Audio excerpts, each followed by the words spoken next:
Bonsoir à tous. Bonsoir. Oui, je m'excuse toujours pour mon retard. Je voulais savoir, tout à l'heure quand j'entrais là, on était en train de parler comment faire pour avoir les filles ou bien les garçons. Bon, je voulais savoir, est-ce que c'est... Parce que quand je compte un peu dans le cahier là, je vois que c'est pour une personne qui a un cycle de 28-29 jours. Est-ce que c'est valable aussi pour quelqu'un qui a un cycle de 30 ou 31 jours? Bon, et la deuxième question c'est, est-ce que ces méthodes-là sont aussi valables pour quelqu'un qui veut avoir les jumeaux? Micro. Oui, merci. Merci maman pour cette question. Mais sinon, avant que la personne arrive, nous avons eu à démontrer que les cycles sont essentiellement variables. Les cycles menstruels sont essentiellement variables. Parce qu'aucune femme ne peut dire que j'ai un cycle de X jours de façon régulière à chaque période. Les cycles sont essentiellement variables. C'est que pour quelqu'un qui utilise un pilule, vous devez tout simplement vous mettre à l'observation des signes, tout en sachant que dès que les règles réapparaissent, je suis au début d'un nouveau cycle. Je suis au début d'un nouveau cycle. Et à partir de ces nouveaux cycles, vous mettez à observer les signes, les différents signes qui vont s'observer tout au long du cycle. Parce que tout au long du cycle, il y a des sécrétions menstruelles, des sécrétions vaginales qui sont observables. Et chacune des sécrétions vaginales est porteuse d'une information. Et avant que la personne arrive, nous allons parler de la glaire, qui est une sécrétion qui est par exemple la plus importante de toutes ces sécrétions et qui, par exemple, détermine vraiment tout. C'est ça qui permet de savoir si l'ovulation a déjà eu lieu ou pas. Et c'est la glaire qui favorise la rencontre entre l'ovule et les spermatozoïdes. Et c'est sûr. Voilà. Et puis la deuxième question, la sœur demande si on peut, si ça existe cette méthode pour avoir des jumeaux. Alors, à ma connaissance, je pense qu'il n'y a pas de recette pour avoir des jumeaux. C'est la main de Dieu qui agit.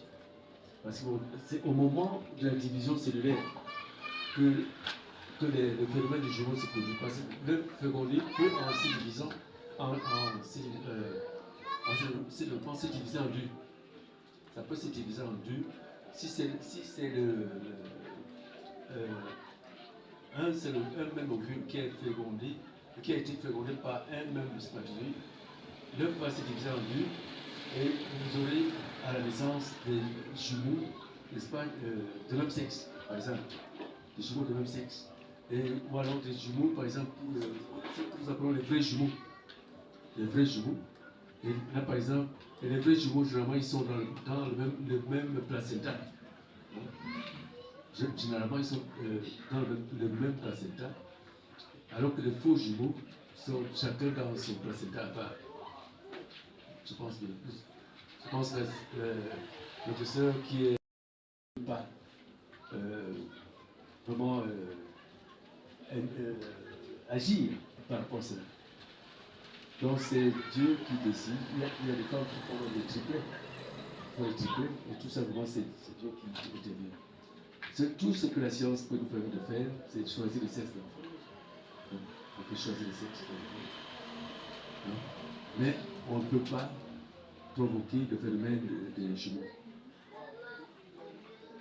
Voilà.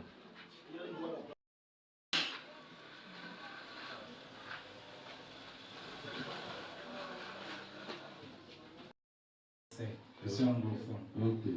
Si je déplace les mots, c'est That is better if you can speak in English. I can speak in English. I had two questions. J'ai deux questions. She has asked one already. Bon, l'un a déjà été répondu parce qu'elle a posé, ça faisait partie de mes questions. Because I was having a worry. I'm not married, I'm engaged, so I was thinking, how can I do to have twins? Ok, donc je ne suis pas marié, mais je suis fiancé. Et je me posais la question de savoir comment faire pour avoir des jumeaux jumelles. So I've heard the answer already. Donc la question a déjà été répondue. And then Daddy said something when he was teaching about a virgin becoming pregnant. Et puis il a parlé quelque chose comme le vagin A virgin. la vierge pour devenir enceinte, pour tomber So enceinte. it's a bit for Mary in the Bible I can understand is the Holy Spirit. Okay, Now this one. Si c'est le cas de Marie, vraiment, je comprends, ça c'est le Saint-Esprit. So in this reality now. Mais dans la réalité, si vraiment. Yes, so because in science I'm a science student. Parce que je suis un scientifique. So élève. yes, and then when you're a virgin, it means that the road is closed. So how will you now do to get pregnant? Maybe he will throw more light on that. Quand tu es vierge, ça veut dire que l'humain est fermé. Donc comment se fait-il qu'on n'a pas touché avec toi et puis le sperme a coulé et puis parce que tu as touché. Question. L'humain est fermé, c'est vrai, mais quand la femme fait pipi, celle qui est vierge, quand elle fait pipi, ça sort quand même, n'est-ce pas? Ça passe par où pour sortir? Alors si ça peut sortir, ça dit qu'il y a quand même accès à l'utérus. Il y a accès à l'utérus, bien que les mains soient encore fermées. Il y a accès à l'utérus. Et quand il y a accès à l'utérus, ça dit que bon, celle-là par exemple qui est encore vierge, qui est encore sur les mains et encore intacte, elle va par exemple avoir des sécrétions normales. Des sécrétions normales, c'est-à-dire qu'elle est déjà une femme, elle a par exemple des règles, n'est-ce pas? Et elle observe tous les autres signes corporels, y compris la glaire. Et nous avons dit donc que si par exemple elle est dans sa période de glaire, n'est-ce pas? Et si accidentellement elle entre en contact avec par exemple avec le sperme d'un homme, c'est entre en contact, on ne sait pas comment. Ici nous avons parlé du cas où par exemple elle est entrée en contact avec les serviettes hygiéniques de son frère ou bien avec les sous-vêtements de son frère, on ne sait pas comment. Hein? Alors elle a eu par exemple n'est-ce pas, à rencontrer tout le monde, à mettre en contact, par exemple dans ces vêtements et consorts, il y avait par exemple il y a des spermes qui ont été déposés et voilà, elles entrent en contact avec ça et puis voilà, les spermatozoïdes sont attirés. Nous avons dit que les spermatozoïdes par exemple par rapport à la glaire agit un peu comme l'aimant, ça agit comme l'aimant, ça attire les spermatozoïdes. Hein? Donc, même pour les couples par exemple qui veulent éviter par exemple la grossesse, on leur recommande tout contact génital, on les déconseille tout contact génital pendant la période de la guerre par exemple, tout contact génital. Parce que le contact génital peut avoir lieu même sans qu'il y ait une pénétration, alors et la grossesse intervient. Parce que bon, l'homme, il y a une sœur on a eu par exemple du côté de l'Ouest, une sœur avec un frère, hein, qui, la sœur par exemple, elle s'est laissée prendre comme ça parce qu'elle voulait absolument que le frère l'épouse. Et puis voilà, elle est allée s'amuser avec le frère. Le frère ne l'a pas pénétré, mais il s'est contenté juste d'éjaculer entre ses jambes. Alors, voilà, et elle est devenue rousse. Elle est tombée grosse. Et aujourd'hui, l'enfant qu'elle a accouché a déjà peut-être même 5 ans, sinon plus. Voilà. J'espère que le frère est satisfait.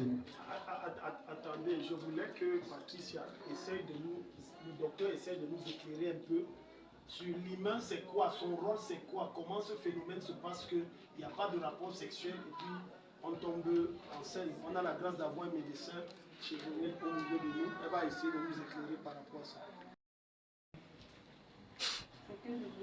Il y a une photo là que je voulais montrer. Qui couvre, qui est au niveau de l'ouverture du vagin, n'est-ce pas? Mais seulement qu'il y a plusieurs types d'hymen. Il y a les femmes qui, certes, n'ont pas fait les rapports, mais il y a plusieurs types d'hymen. Il y a certaines personnes, je vais prendre par exemple un exemple, voici les différents types d'hymen que nous on peut avoir. Je prends par exemple cette femme-ci qui a... Je vais vous montrer. Donc il y a plusieurs types d'hymen. Et ça diffère de chaque femme. Je prends un exemple. Si par exemple cette femme-ci, certes elle est vierge, n'est-ce pas? Mais elle a par exemple l'hymen qui est annulaire, il y a un petit trou. Ça veut dire que même si elle n'a pas fait le rapport, ça va passer. Elle peut tomber enceinte. Je prends un autre cas. Même si c'est...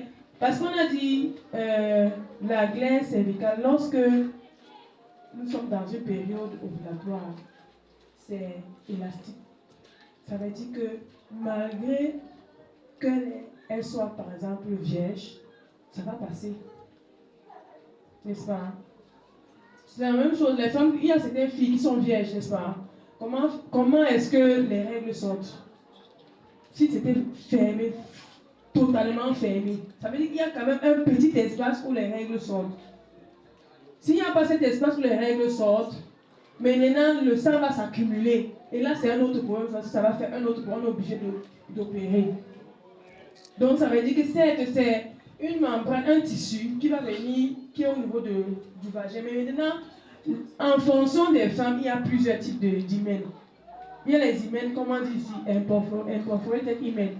Les femmes qui ont souvent cette imperforated hymen, quand elles viennent, elle va te dire que non, elle ne voit pas les règles. Mais ce n'est pas normal. Elle va te dire qu'elle ne voit pas les règles. Mais quand tu vas faire l'échographie, tu vas voir au niveau de l'utérus. Dans l'utérus, c'est gonflé parce que le sang qui est là, normalement, elle doit faire les règles. Ça doit sortir, mais ça bloque. Là, c'est un autre problème. On est obligé d'opérer pour essayer d'ouvrir un peu pour que le sang la sorte. Mais maintenant, pour une personne qui a l'hymen annulaire ou bien les autres hymens là, ça va passer normalement. Ça veut dire que même si elle n'a pas fait les rapports, à cause de ce petit trou-là, et on sait que la veine cervicale, elle est très élastique. Ça veut dire que ça va passer. Malgré le fait qu'elle est vierge, ça va passer. Donc c'est un peu ça. Merci. Il faut mentionner que la capacité d'attraction, quand elle sent, Dieu est puissant. À travers ça, j'ai compris que Dieu est un être qui n'est pas normal. Non, ça, je vous dis vrai. Vous vous rendez compte que Dieu a fait en sorte que la glaire là, si ça sent le sperme, ça tisse. C'est terrible. Donc, dès que ça sent, ça tisse, ça pisse, automatiquement, on ne sait pas comment. Donc, à partir de cette explication avec ce que le docteur a donné, je pense que moi, personnellement, je suis convaincu.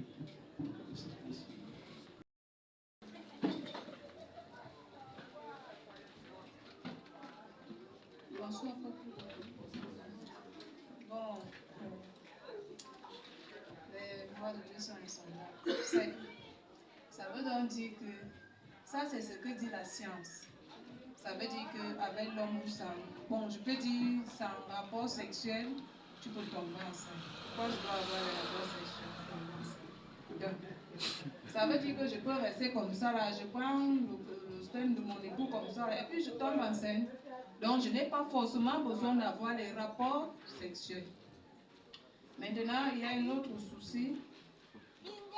Pour quelqu'un qui n'a pas la glaire, comment faire pour savoir si peut-être... Parce que je me dis, il y a certaines femmes, par exemple, une comme moi, parce que c'est au fur et à mesure que j'ai commencé à observer certaines choses, à apprendre certaines choses. Moi, je ne savais pas que la glaire existait ou peut-être telle chose existait. Mais maintenant, pour quelqu'un qui ne ressent pas cette glaire, est-ce que soit il faut consulter un médecin ou peut-être la personne, ça vient donc soit tardivement, comment faire pour essayer un peu de contrôler cette période-là, opportun que peut-être soit donc tu peux tomber enceinte ou alors tu peux avoir les rapports, bon, avec rapport ou sans rapport, tomber enceinte. Mais maintenant, donc, il y a autre chose que je me pose comme question.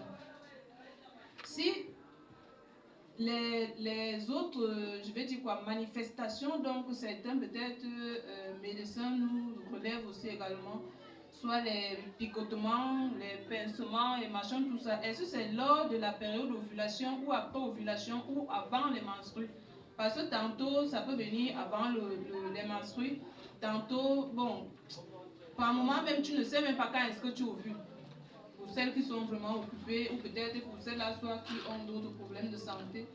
J'aimerais donc savoir, est-ce que également ces manifestations-là, on tient compte de ça ou bien on tient compte juste de la glaire? Donc c'était un peu ça ma question. On peut avoir une grossesse sans avoir eu des relations sexuelles, c'est vrai. C'est vrai. Et dans le village, on raconte même l'histoire. Vous voyez par exemple dans les chefferies avec le chef a plusieurs femmes et il a par exemple des femmes préférées. Et les femmes préférées dans le milieu de toutes ces femmes. Et alors, on raconte l'histoire d'une femme qui par exemple avait son mari l'a abandonné, son mari ne la cherchait plus, mais elle s'est arrangée avec la préférée de son mari pour avoir sa part d'enfant. C'est-à-dire, elle a dit, bon voilà, quand tu iras avec lui, garde-moi la semence. Garde-moi la semence. Elle est allée, elle lui a gardé un peu de la semence du mari.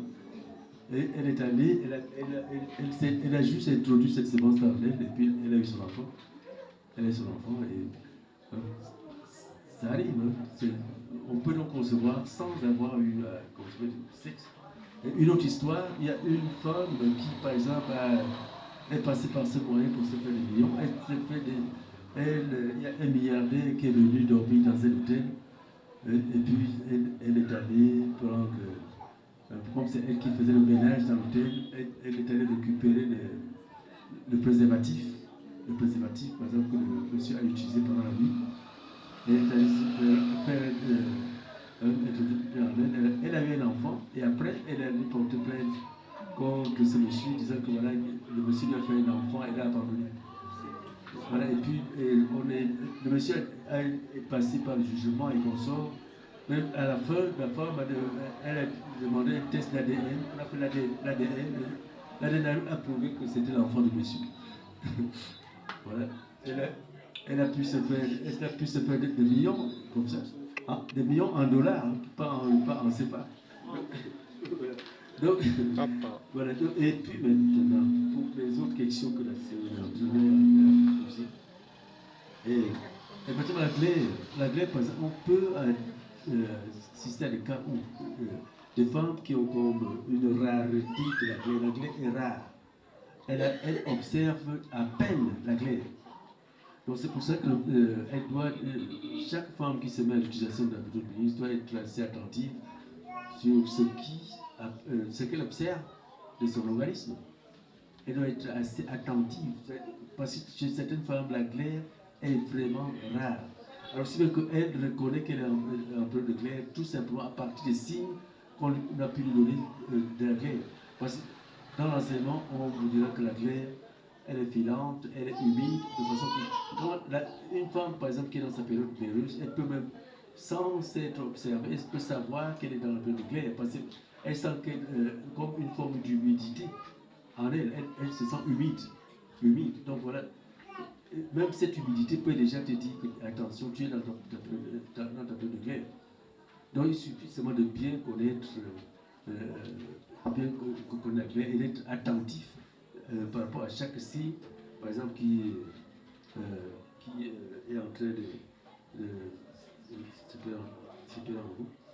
Et pour ce qui concerne le moment de l'ovulation, la période où l'ovulation a lieu, il y a des signes, bien sûr. Bon, il y a des femmes qui, par exemple, quand leur ovulation a lieu, il y a des signes qu'elles peuvent observer des picotements, de façon et tout bon.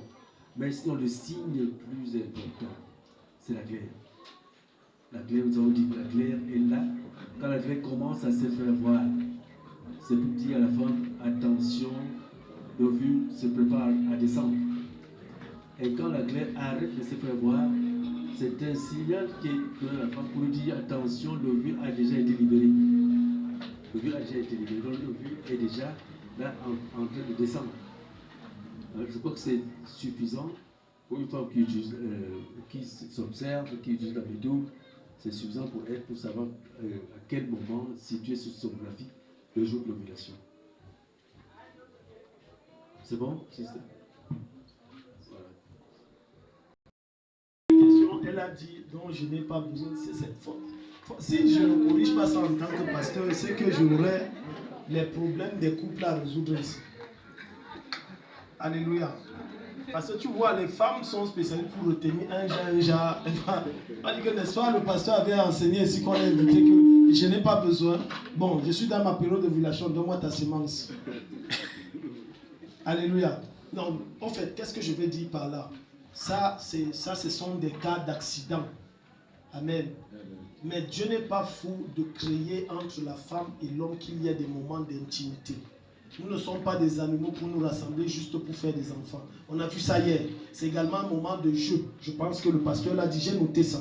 C'est un moment d'épanouissement et c'est ça qui consolide le foyer. Donc si maintenant, parce qu'il y a des femmes qui sont un peu, on va dire quoi, qui souffrent de frigidité, elles ont de l'aversion pour le sexe et même pas, qu'elles vont entendre ça. Ah, donc c'est comme ça. Ok chérie, viens, je t'excite quand ça sort. Moi je veux prendre ça, je mets. Non. Il faut, sinon, si vous faites ça, votre couple, si vous faites du genre, je n'ai pas besoin d'avoir des rapports, vous allez vous retrouver dans le couple d'Isaac et Rebecca. Quand vous allez lire, vous allez vous rendre compte que c'est un couple malade. Malade pourquoi? Parce que ça n'allait pas. L'homme, le père, le prophète et sa femme ne dormaient plus dans la même chambre. Au point où même la cuisine, c'était obligé de dire à tel fils, va me préparer ça. Et la mère, donc par derrière, dit, non, parce que chacun définissait que j'aime mon enfant. Donc ça montre un foyer brisé. Donc si vous faites comme ça, ça va briser le foyer. Maintenez la loi et la règle que Dieu a établie. Sinon, vous allez laisser Satan entrer. C'est Paul qui le dit. 1 Corinthiens chapitre 7. Ne vous privez pas de sexe à moins de vaquer à la prière. Mais dès que vous avez fini, d'un commun accord, dès que vous avez fini, il dit, revenez rapidement pour ne pas laisser place au diable. Que le Seigneur nous bénisse. Question.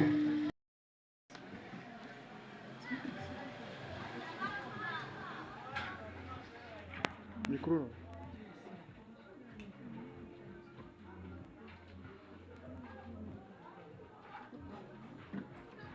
Bonsoir, pasteur. Bonsoir, moi, ma question, c'est par rapport. Ça a un rapport avec le séminaire d'hier. Donc, j'aimerais savoir, ma question est de savoir, quand tu pratiques peut-être la succion, donc la pipe, il faut sucer dans le pénis. Vous dites que quand vous avez dit hier, quand tu suces le pénis, tu peux avoir certaines maladies, peut-être comme le cancer de la gorge. J'aimerais savoir, qu'est-ce qui cause le cancer de la gorge? C'est le sperme ou le fait de sucer? Là, c'est ma première question. La deuxième est de savoir, si tu tombes sur un homme qui aime quand on le suce, donc il est à l'aise, et que toi, la femme, tu ne te sens pas dans ça, que faut-il donc faire pour t'adapter à cela, étant donné que toi, la femme, tu n'aimes pas ces choses-là?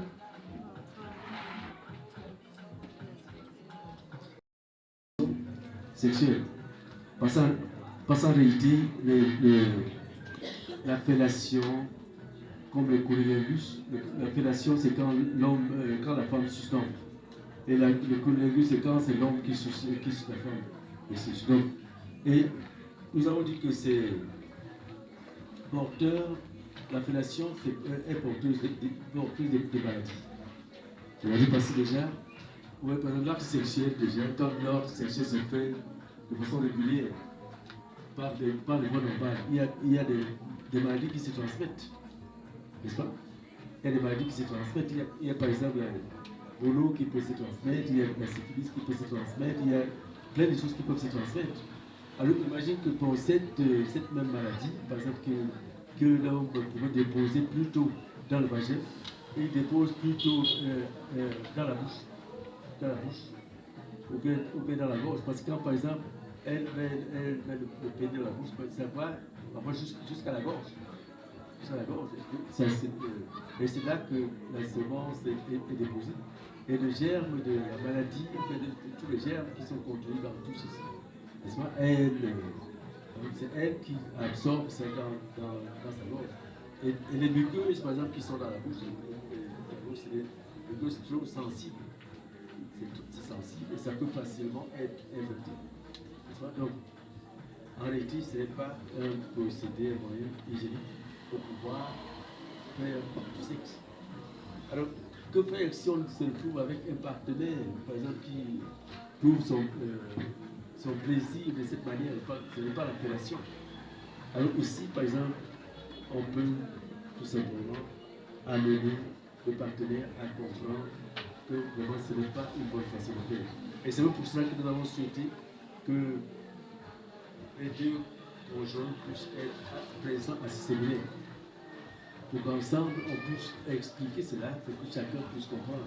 Parce que c'est toi, la femme, qui ira dire à ton mari que ce n'est pas une pratique normale et peut ne pas facilement comprendre. Alors que s'il était présent au séminaire, il pouvait bien comprendre cela et savoir vraiment comment se tenir. Donc, ça vraiment, ce sont des envies, par exemple, qui, on peut par exemple se priver de cela, sans que cela nuise.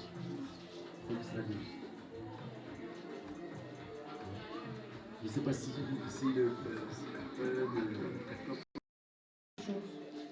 je prends par exemple, bon, elle m'a demandé pourquoi est-ce que cette pratique-là n'est pas bien. Je prends un virus. Il y a ce qu'on appelle le papillomavirus, qui est souvent responsable des cancers du col de l'utérus. En faisant cette pratique, c'est un virus. Ça veut dire que si tu fais ça, si le mari fait ça sur toi et que tu as le virus là et que tu ne sais même pas que tu as déjà un virus là et qui peut causer le cancer, en faisant comme ça, toutes les personnes à qui il va faire ça, il va transmettre ce virus. Et ce virus-là crée des choses, comment on dit, ça crée aussi des tumeurs, des cancers au niveau de la bouche. Donc c'est pas bon. Il y a aussi le condylome. Tu vas voir, tu vas dire que non, l'infection vient seulement même la peau de la verge là. Si par exemple il a chopé peut-être, on appelle ça une maladie vénérienne, il a le condylome. Seulement le fait de toucher, ça te contamine. Ça veut dire que tu vas prendre un germe, tu vas venir là, c'est pas bon. C'est pas bon. Et au fur et à mesure, tous les germes, donc toutes les parties qui vont être touchées par la partie là, ça risquerait de pousser. Imagine-toi une infection condylome dans la gorge, comment tu vas faire quoi? Pas bon. Donc il y a certaines choses qu'il ne faudrait pas faire. Pour ta sécurité, pour ta santé. Une question parmi ces questions-là qui m'intéresse fort bien. Comment on chope le cancer de la gorge? Qu'est-ce qui cause? Parce que de nos jours, on a le cancer du cerveau, le cancer du sang, des os, on ne comprend rien. Donc vraiment, ça va aussi nous aider à éviter ça. Hein? Oui. Il y a les causes virales. Ça peut aussi arriver. Il y a aussi certaines affections, les agressions physiques. Les agressions, par exemple, les gens qui prennent peut-être un Dontol, mais c'est pas trop fort. Ça va faire les brûlures, mais à un moment, ça peut aussi, parce que ça va, comment dire, ça va changer la structure de la cellule en question et ça peut créer un cancer. Comme par exemple la personne qui boit l'alcool, ça va faire le cancer du foie, non? Ça ne va pas seulement faire le cancer du foie, ça peut aussi faire le cancer de la gorge même. Parce que ça brûle à répétition et les cellules ne sont pas adaptées à ce genre de degré, ça va créer quelque chose. Mais il y a aussi les infections virales qui peuvent aussi causer, comme je l'ai dit, papillomavirus. C'est un cancer, ça peut, si tu t'amuses, tu peux introduire ça, ça peut faire quelque chose. Il y a aussi d'autres cancers qui peuvent venir aussi comme ça. On dit souvent, je ne sais pas si il y a un papa qui nous a parlé, le fait aussi de trop crier fort peut affecter l'enfant et peut te faire les cancers de la gorge. Là, maintenant, il faudrait que je cherche. C'est un peu ça. Elle était à Duguay. Elle sortait avec son collègue et elle lui faisait ça. Elle dit qu'elle a piqué quoi. Elle avait toujours l'angine. Et quand elle est allée à l'hôpital rencontrer son médecin, un jour le médecin lui a demandé si elle faisait ça. Elle a dit oui. Le médecin lui a dit d'arrêter. Parce qu'à chaque fois qu'il soignait, elle partait au souci. Elle se contaminait. Elle en a tellement souffert. Bon, à l'autre jour, elle ne fait que comme ça. Donc, il y a plein de conséquences. Je crois qu'il faut, si une soeur a un mari qui aime ce genre de pratique, étant donné que nous avons appris que ce ne sont pas de bonnes pratiques, il faut causer avec lui, il faut dialoguer avec lui. Il faut déjà manifester, commencer à lui faire comprendre que c'est une pratique qui ne t'intéresse pas, que tu n'aimes pas cette façon de faire. Je crois que si tu ne prends pas avec force, si tu prends avec douceur, tu lui exprimes cela, il pourra comprendre, tu pourras le toucher, tu puisses comprendre. L'exercice qu'on avait à faire hier.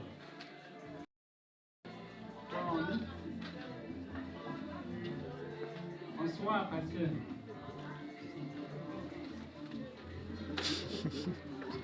Bon, je disais que nous avons eu à faire. Parlez. Je disais que nous avons eu à faire l'exercice. Bon, ça nous a permis un peu de faire voir également certains points. Et je pense que ça va poser.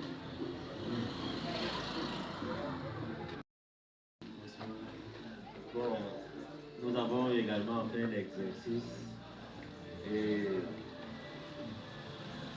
à un moment tu veux réagir. Tu veux réagir, justement comme vous avez prédit hier. Mais pour le bon fonctionnement du foyer, bon, on dit ok, ça va. Et on a prié et Dieu va faire grâce. Et nous voudrions vous remercier pour ça parce que nous avons même prié que Dieu vous bénisse et que vous inspire encore, que vous nous bénissez encore. Merci.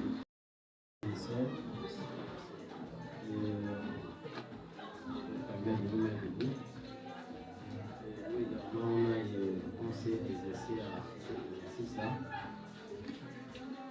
Donc, on s'est efforcé à accepter les critiques. Et on a évité le débat. On a évité le débat. C'était question d'accepter la reproche qu'on t'a fait et d'essayer de t'améliorer pour pouvoir satisfaire la partenaire. Voilà. Donc c'est